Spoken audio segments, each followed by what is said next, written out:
Well, it's a lot of memories because you've built a bond with some guys that you really kind of never envisioned today, which is a 20-year friendship. Some of these guys are like brothers to me now.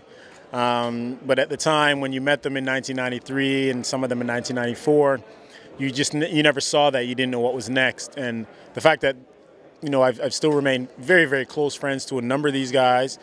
It's a special thing.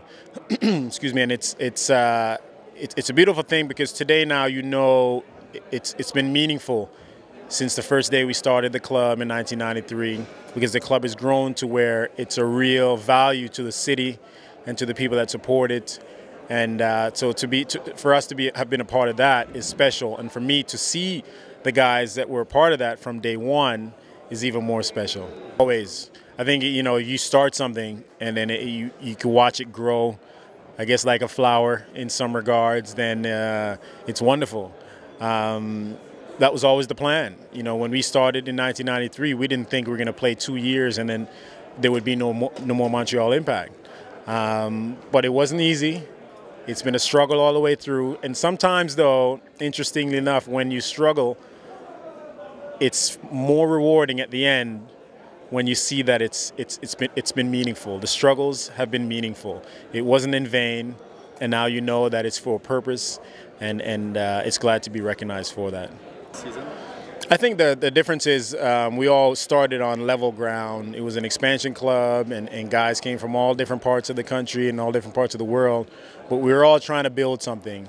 And so I think the unity might have been I don't question the unity of the teams now, but certainly back then there was no choice but to be unified in one common goal.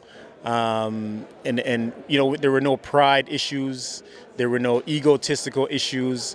It wasn't about a money thing. It was really, you played for the love of the game, you played to make a living from the game. And so I think when those things, you just simplify those things, your group becomes a lot closer. And I think that's what it was in the early days of this club. Now, of course, it's a little bit different. It's more towards a business-like theme of things. Of course, guys still play for the love of the game and to make a good living, but there are a lot more things to consider now. Guys have agents. Guys didn't have agents back in the day. So there's far more support now than back in the day. So on that level, it's a lot different. But I just think the bond that we built with each other in the earlier days it's probably not the same now.